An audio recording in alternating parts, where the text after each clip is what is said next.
дар Русия аз пагоҳи 1 июл симкартҳои тамоми шаҳрвандони хориҷӣ аз ҷумла муҳоҷирони меҳнатӣ баста шуда, онҳо имконияти ба ягон ҷо занг задан ва бо наздиконашон алоқа барқарор намуданро аз даст медиҳанд, агар маълумотҳои биометрии худро барои тасдиқ намудани шахсияташон пешниҳод насозанд. Тасмими мазкур дар доираи қонуни наве ки моҳи январи соли 2025 дар Федератсияи Русия қабул шуда буд, гирифта шудааст. Мувофиқи ин қонун пас аз 1 июли соли 2025 расонидани хизматрасонии мобилӣ ба шаҳрвандони хориҷие ки маълумотҳои биометрии худро тасдиқ накарданд манъ аст. Дар сурати мавҷуд набудани маълумот дар бораи гузаштан аз дактилоскопия, яъне ташхиси изи ангуштон, дар рестри маълумотҳо дар бораи аҳолӣ симкорт ба таври автоматӣ хомӯш карда мешавад.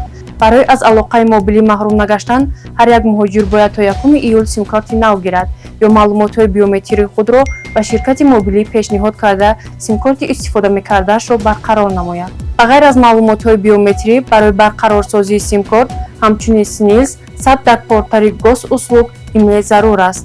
дар сурати анҷом надодани ин амалҳо, кормандони ширкати мобилӣ симкартҳои муҳоҷиронро ба таври автоматӣ хомӯш ва хизматрасониро қатъ менамоянд. Як шаҳрванди хориҷӣ акнун беш аз 10 симкортро истифода бурда наметавонад.